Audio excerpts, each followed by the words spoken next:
আসসালামু আলাইকুম everyone. I hope সবাই ভালো আছেন। অনেকদিন পরে আজকে একটা ভিডিও দিতেছি। অনেক ব্যস্ততার মধ্যে দিয়েছিলাম।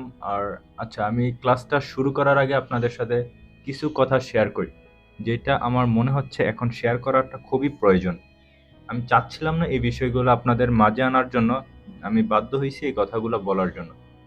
ওকে, তো আমি অনেকদিন যাবতীয় ভিডিও দিতে পারতেছিলাম না বা ভিডিও দিচ্ছিলাম না।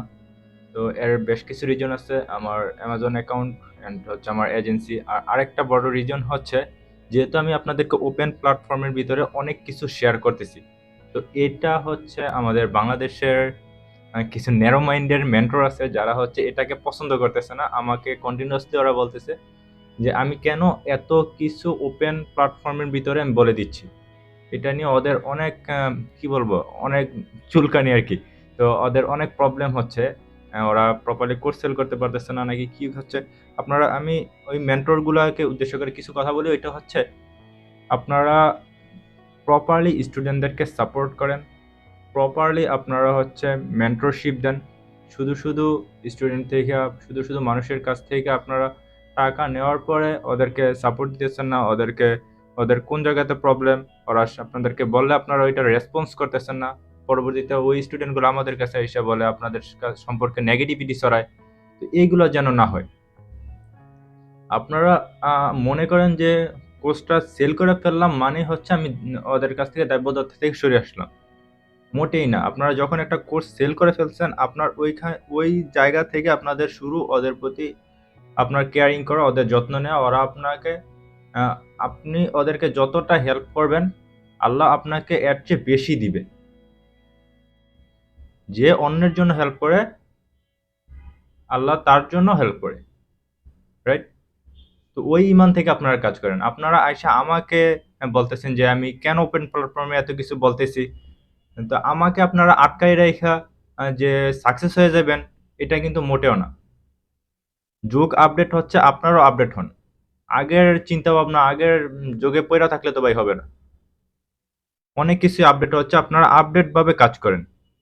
শুধু যে কোর্স সেল করতে পারলেই যে অ্যামাজন থেকে আপনি ইনকাম করতেছেন তা কিন্তু না। অ্যামাজন থেকে আপনি যদি আসলে অ্যামাজনের রিয়েল সেলার হয়ে থাকেন, আপনি অ্যামাজন থেকে সেল করলে আপনি কোর্সের চিন্তাই করবেন না যে কোর্স আমার সেল করতে হবে, বা এরকম চিন্তাই করতে হবে না, রাইট? আপনার কাছে যখন এক ভরপুর নলেজ থাকবে, প্রপার নলেজ থাকবে, স্টুডেন্টদেরকে বোঝানোর ক্ষমতা থাকবে, স্টুডেন্টদের প্রবলেমগুলোকে সলভ করার ক্ষমতা থাকবে, বা আপনার ওইটুকু নলেজ থাকবে, তখন আপনারা অন্যজনকে আটকাইয়া আপনি উঠতে হইব না। এমনিতেই মানুষ আপনাদের কাছে যাবে। মানুষ এখন খুবই স্মার্ট, ওরা বুঝতে পারে যে কে নলেজেবল আর কে নলেজেবল না। তো আমি আমি যে আপনারা আমাকে বলার কোনো ইয়ে নেই যে আমাকে বললেই আমি যে ভিডিও দেওয়া বন্ধ করে দিব বা নলেজ শেয়ার করা বন্ধ করে দেবো। নলেজ কখনো আটকায় রাখা যায় না। নলেজ এটা শেয়ারিং জিনিস, এটা শেয়ার হইবই। যেভাবে হোক এটা শেয়ার হয়ে যাবে, রাইট? তো আমাদের স্টুডেন্টদের সাকসেস স্টোরি এত বেশি কেন? আমাদের আমরা এত সাকসেস স্টোরি নিয়ে আসতে পারি কেন? কারণ হচ্ছে আমরা ওদেরকে যত্ন নিই। ওদেরকে আমরা একটা কোর্স সেল করার পর আমরা যে ওদেরকে ছাইড়া দিলাম তা কিন্তু না। ওরা আমাদেরকে যতটা প্রশ্ন করবে, যতটা ওদের প্রবলেম ফেস করবে, আমরা প্রত্যেকটার সলিউশন করি, প্রবলেম সলভ করি। আপনারা ওইভাবে আগান, আপনাদেরও হবে। কিছুদিনের জন্য আসলেন মার্কেটে, আইসা কয়েকটা কোর্স সেল করলেন, দ্যাটস ইট, আপনারা কিছু টাকা কামাই নিলেন। এটা কি ভাই? এটা কোন ধরনের থিওরি? এইগুলা কথাগুলো আমি বলতে চাই নাই। এই জায়গাতে আমি চাই নাই যে বলতে। আপনারাই আমাকে বাধ্য করছেন যে এই কথাগুলো যেন আমি এখানে বলি। তো এই চিন্তাগুলা বাদ দেন ভাই। এই চিন্তাগুলা বাদ দিয়ে হচ্ছে আপনারা যারা হচ্ছে মেন্টরশিপ দিতেছেন, উইচ ইজ ভেরি গুড। আপনারা একটা মানুষের দায়িত্ব নিতেছেন, একটা মানুষের কাছ সাকসেস করার জন্য ওর একটা দায়িত্ব নিতেছেন। আপনারা ওই দায়িত্বটাকে প্রপারলি পালন করেন। মানুষকে ঠকানোর কোনো মানে হয় না। আপনারা আজকে মানুষকে ঠকালেন, 2 দিন পর আপনি নিজেও ঠকবেন, রাইট? মানুষকে প্রপারলি সাপোর্ট করেন, মানুষকে প্রপারলি সাকসেস কিভাবে হইতে হইব, কিভাবে কোন বিষয়গুলো টিপস অ্যান্ড ট্রিক্সগুলো শেয়ার করেন। আপডেট হন। যুগের সাথে সাথে যদি আপনারা আপডেট না হন, আপনারা যদি ওই পিছনের চিন্তা ভাবনা নিয়েই যদি পড়ে থাকেন, তাহলে কিন্তু মানুষ আপনাদের কাছ থেকে পিছিয়ে আসবে। আপনাদের স্টুডেন্টরা এসে আমাকে বলে আপনাদের সম্পর্কে নেগেটিভিটি ছড়ায়। কই, আমার সম্পর্কে তো নেগেটিভিটি ছড়াচ্ছে না আপনাদের কাছে। একজন আমার স্টুডেন্ট বলতে পারবে না যে আমি ওদেরকে প্রপারলি সাপোর্ট দিই না। কনফিডেন্সলি কেন বলতে পারি? আপনারা এটা কখনোই কনফিডেন্টলি বলতে পারবেন না। কারণ হচ্ছে আপনাদের মনের ভিতরে একটা ভয় থাকে। যারা এই রকমের কাজ করেন আপনাদের মনের ভিতরে একটা ভয় থাকে। তো আমাকে আপনারা আটকানোর কোনো প্রয়োজন নেই। আপনারা নিজেরা আপডেট হন, নিজেরা নলেজেবল হন, তারপরে স্টুডেন্টদেরকে ভালোমতো শিখান। একটা স্টুডেন্ট আপনার কাছে আসছে অনেক আশা ভরসা নিয়ে আসছে যে আপনি এইখানে এই মার্কেট থেকে সাকসেস হবে, ওর অনেক একটা স্বপ্ন আছে, আপনি ওর স্বপ্নটাকে ফিল আপ করার জন্য আপনি ওদেরকে একটু আগায় দেন, ওদেরকে রাইট ওয়ে দেখান। সো আমাকে আপনারা থামাই দিলেন, আজকে আমার ইয়াসিনকে থামাই দিলেন। ওকে, এরকম হাজারো ইয়াসিন আসবে মার্কেটে, তো তাদেরকে আপনারা কিভাবে কম্পিট করবেন? তো এই কথাগুলো আমি বলতে চাই নাই, বাধ্য করছেন আপনারা বলার জন্য। তো সেক্ষেত্রে আমি বললাম, বেশ কিছুদিন আমি এই কিছু মেন্টাল প্রবলেমের জন্য আমি আর ভিডিও দিতে পারিনি। ওকে, তো ক্লাসটা আজকে শুরু করি। এটা হচ্ছে ইউএই মার্কেটের ভিতরে আপনারা কিভাবে অ্যামাজন রেভিনিউ ক্যালকুলেট করবেন। একটা বিজনেসের মেইন থিওরি হচ্ছে আপনি প্রপারলি ওই বিজনেস সম্পর্কে আইডিয়া নেওয়া, ওই বিজনেসের প্রফিট অ্যান্ড লস। শুধু অ্যামাজন না, আপনি যে বিজনেস করেন আপনারা যদি প্রফিট লস ক্যালকুলেট প্রপারলি না করেন, বিজনেসের হিসাব কিতাব যদি ভালো মতো না করেন, তাহলে আপনারা ওই বিজনেসে 110% শিওর আপনার ওই বিজনেসের ফেল করবেন। তো এটার ক্যালকুলেট করা মোস্ট ইম্পর্টেন্ট, রাইট? আপনারা এটাকে একদিনের হিসাব করবেন, আবার 1 মাস পর্যন্ত আপনারা হিসাব করবেন যে এই 1 মাস পর্যন্ত আমার এই প্রোডাক্টটা কিরকম সেল হইতে পারে, আমার এই প্রোডাক্টটাকে আমি কোন জায়গাতে নিয়ে যাবো, আমি কিভাবে সেল করব, মানে একটা প্রপারলি একটা আপনারা গাইড তৈরি করবেন। ওইটাকে হচ্ছে মেইন বিজনেস, রাইট? ক্যালকুলেটটা মোস্ট ইম্পর্টেন্ট। ওকে, তো আপনাদের সুবিধার্থে আমি একটা এখানে প্রোডাক্ট ওপেন করছি। এই প্রোডাক্টটা দিয়ে আমি হচ্ছে আজকে ক্যালকুলেট করব প্রফিট অ্যান্ড লস। ওকে, আপনারা চাইলে প্রথম হচ্ছে একটা প্রোডাক্ট ওপেন করার পরে আপনারা এইখানে চাইলে হচ্ছে এটার অ্যাসাইনটা এইখান থেকেও কপি করতে পারেন, চাইলে হচ্ছে এইখান থেকেও করতে পারেন। যদি চাই এইখান থেকেও কপি করতে পারি, আবার যদি চাই একটু নিচে স্ক্রল ডাউন করলে আমি এইখান থেকেও করতে পারি। কই বাবা, এই যে এইখান থেকেও আমি চাইলে কপি করতে পারি। ওকে, তো বেশ কিছু জায়গা থেকে আপনারা এটাকে কপি করে দেন আপনারা এইখানে এসে এখানে পেস্ট করবেন। ওকে, আমাদের প্রোডাক্ট হচ্ছে এটা, এই যে দেখেন, এই যে প্রোডাক্ট হচ্ছে এটা, এই যে এটা। এখন হচ্ছে আমরা এটা প্রপারলি প্রফিট অ্যান্ড লস কতটুকু হচ্ছে নাকি প্রফিট হচ্ছে না কি হচ্ছে আমরা এটাকে প্রপারলি একটা ক্যালকুলেট করব, হিসাব করব। ওকে, দেখেন আপনি যে মার্কেট নিয়ে কাজ করবেন ওই মার্কেটটা এখানে হচ্ছে সিলেক্ট করবেন। আপনি যদি সৌদি মার্কেট নিয়ে কাজ করেন সৌদি মার্কেট সিলেক্ট করবেন, ইউএই মার্কেট নিয়ে কাজ করেন আপনি যে মার্কেট নিয়ে কাজ করেন এটাকে আপনারা সিলেক্ট করবেন। সিলেক্ট করার পরে হচ্ছে আপনারা যেই মার্কেটের প্রোডাক্টটাকে অ্যাসাইনটাকে কপি করবেন, অ্যামাজনের ওই ওয়েবসাইটের ভিতরে গিয়ে আপনি যদি কেএসএ মার্কেট সিলেক্ট করেন অ্যামাজন কেএসএর ওয়েবসাইটে যাবেন, অ্যামাজনের ইউএসএ করলে ইউএসএর, অ্যামাজন ইউএই করলে ইউএই, ওই ইউএই ক্যালকুলেটরের ভিতরে ইউএই মার্কেট থেকে অ্যাসাইন এনে আপনার পেস্ট করতে হবে। আপনি যদি ইউএই মার্কেটের ভিতরে আপনি অ্যামাজন ইউএস এর প্রোডাক্ট এনে সার্চ করেন আপনারা প্রপার নলেজ পাবেন না, প্রপার হচ্ছে ইয়েটা পাবেন না। ওকে, প্রোডাক্টই পাবেন না আপনারা। তো সেক্ষেত্রে আপনারা যে মার্কেট করবেন ওই মার্কেটের প্রোডাক্টটাই হচ্ছে কপি করে ওই মার্কেট প্লেস থেকে কপি করে আপনারা ওই মার্কেট প্লেসে রেভিনিউ ক্যালকুলেটারে পেস্ট করেন। পেস্ট করার পরে আমরা এখানে দেখতে পাচ্ছি যে এই প্রোডাক্টটা অ্যামাজনের ভিতরে কত করে সেল হচ্ছে। অ্যামাজন ফুলফিলমেন্ট এটা হচ্ছে এফবিএ, ইউর ফুলফিলমেন্ট এটা হচ্ছে এফবিএম। ওকে, আমি এই গ্রাফটাকে ওপেন করে নিই তাহলে আরো সুবিধা হবে, আমি এটা নিয়ে বিস্তারিত আলোচনা করব এই ক্লাসে ইনশাল্লাহ।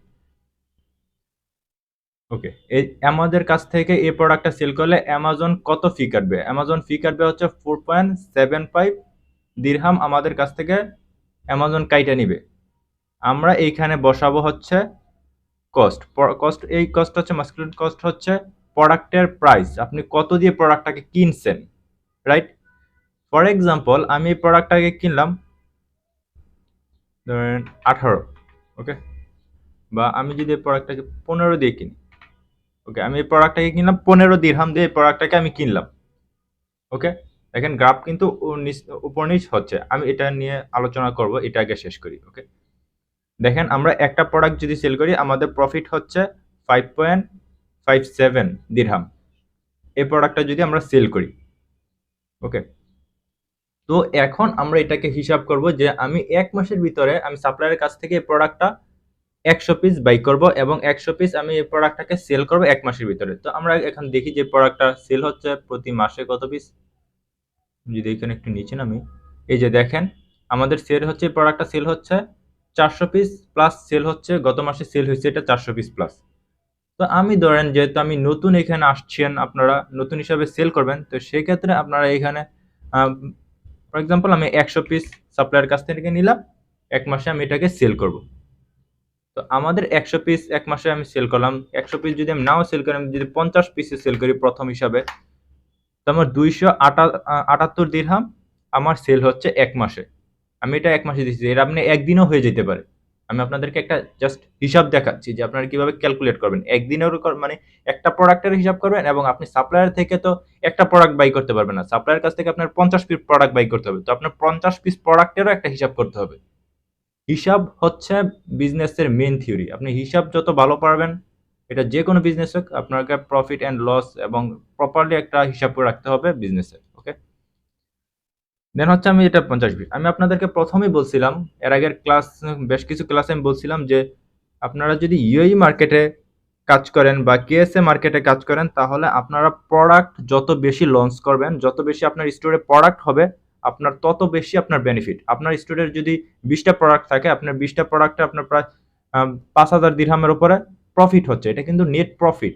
ওকে, তো যত বেশি আপনারা প্রোডাক্ট লিস্টিং করতে পারেন কেএসএ আর ইউএই মার্কেটে, আপনি কেএসএ মার্কেটে 4-5টা প্রোডাক্ট দিয়ে একটা প্রোডাক্ট লিস্ট করলে কিন্তু আপনার হিউজ পরিমাণ ইউএসএ মার্কেট হয়। যেহেতু ইউএসএ মার্কেটে আপনার হচ্ছে $300 বিলিয়ন মতন হচ্ছে সেল হচ্ছে প্রতি ইয়ারলি।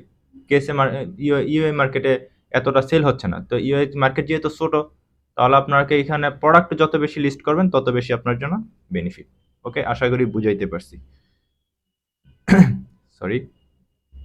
ওকে, দেখেন এবার হচ্ছে আমরা এই গ্রাফটা সম্পর্কে বুঝবো। আমি যদি এটাকে কাইটা দিই এখন আপাততর জন্য। ওকে, দেখেন আমরা এই প্রোডাক্টটা ফুলফিলমেন্ট বাই মার্চেন্ট মানে এফবিএম, এফবিএ প্রোডাক্ট।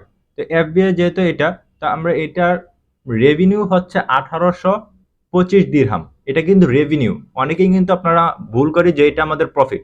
এটা কিন্তু প্রফিট না, রাইট? অনেক নিউবি আমরা বলি যে এটা প্রফিট, এটা কিন্তু প্রফিট না, এটা হচ্ছে আপনার রেভিনিউ। রেভিনিউ মিনস হচ্ছে আপনি এই প্রোডাক্টটাকে সেল করছেন, আপনারা ধরেন 36 দিরহাম করে সেল করতেছেন, 50 পিস সেল করছেন, 50 পিস সেল করার পরে আপনার এই প্রোডাক্টটা হচ্ছে এত এত দিরহাম আপনি রেভিনিউ মানে এই প্রোডাক্টটাকে সেল করছেন। এখন এই 1800 দিরহামের থেকে আপনার কস্ট কত? 1800 দিরহামের থেকে আপনার প্রোডাক্ট কস্ট, আপনার অ্যামাজনের ফুলফিলমেন্ট, আবিজাবি যত কস্ট আছে সব কস্ট হচ্ছে 1547 দিরহাম। আপনার নেট প্রফিট হচ্ছে 278 দিরহাম। এটা হচ্ছে আপনার নেট প্রফিট, রাইট? তো এইভাবে হচ্ছে আপনারা ইউএই মার্কেটে ক্যালকুলেট করেন প্রফিট অ্যান্ড লস। আমি একটু সময় সংক্ষিপ্ত এর জন্য হচ্ছে তাড়াতাড়ি ভিডিওটা শেষ করে দিলাম। আমি আরো কয়েকটা কি বলে প্রোডাক্ট নিয়ে আপনাদেরকে দেখাইতাম। তো এটা simple, profit and loss calculate করা একদমই ইজি, কিন্তু এত সহজ একটা বিষয়, এটা যদি আপনারা ক্যালকুলেট না করে বিজনেস স্টার্ট করেন তাহলে কিন্তু আবার লস হয়ে যাবে।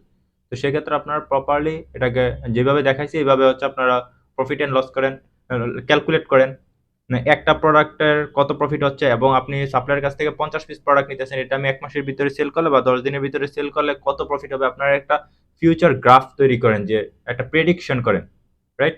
যে আমার এই বিজনেসটা এইটুকু যাবে, একটা থিওরির উপরে রাখেন, অ্যান্ড টিপস অ্যান্ড ট্রিক্সগুলো আপনাকে যেহেতু আমি যেগুলো শেয়ার করতেছি এই ট্রিক্সগুলো আপনারা অবলম্বন করেন, ওইভাবে আপনারা কাজ করেন, ইনশাল্লাহ আপনাদের খুব তাড়াতাড়ি এখান থেকে সাকসেস আসবে, রাইট? আর এরপর আমি দেখাবো যে কোন মার্কেটে কত ডলার করে আপনার কস্ট মানে শুরু লাগতে পারে। শুরুতে একদম $50, 50 দিরহাম দিয়ে বা $50 দিয়ে আপনারা ইউএই মার্কেটে কাজ করতে পারবেন, খুবই ইজি। আর ইউএসএ মার্কেটে যেহেতু আপনার হোলসেল করলে একটু কস্ট বেশি পড়ে, আপনার ইউএই মার্কেটে কাজ করতে পারেন যারা একটু কস্ট বেশি দিয়ে কাজ করতে পারবেন। যদি একটু বড় অ্যামাউন্ট নিয়ে কাজ করেন তাহলে বলবো ইউএসএ মার্কেটে কাজ করেন, যারা একটু ছোট অ্যামাউন্ট নিয়ে কাজ করবেন তারা UAE market which is very good. আপনারা চাইলে কেএসএ মার্কেটেও কাজ করতে পারেন, যারা কেএসএ থাকেন তারাও করতে পারেন, বাংলাদেশ থেকেও করতে পারেন। আপনারা দুনিয়ার যে কোনো জায়গায় বসে অ্যামাজনে সেল করতে পারবেন। ওকে, এই তো। তো তো এই সম্পর্কে এই তো ছিল কিছু ছোটখাটো ইনফরমেশন, যেটা আপনাদের খুব ইম্পর্টেন্ট। আশা করি আপনাদের অনেক কাজে আসবে এই ক্লাসটা। তো এই ছিল কিছু ইনফরমেশন, ভাবলাম আপনাদের সাথে শেয়ার করি। এই সম্পর্কে যদি আপনাদের কোনো রকমের প্রশ্ন থাকে কমেন্ট সেকশনে বলতে পারেন, অ্যান্ড ডিসক্রিপশনে আমাদের এজেন্সির ফোন নাম্বার দেওয়া থাকবে। কোনো কিছুর প্রয়োজন হলে আপনারা ওই ডিসক্রিপশন থেকে কন্ট্যাক্ট করতে পারেন। ওকে, তো সবাই ভালো থাকেন। থ্যাংক ইউ অ্যান্ড আল্লাহ হাফিজ।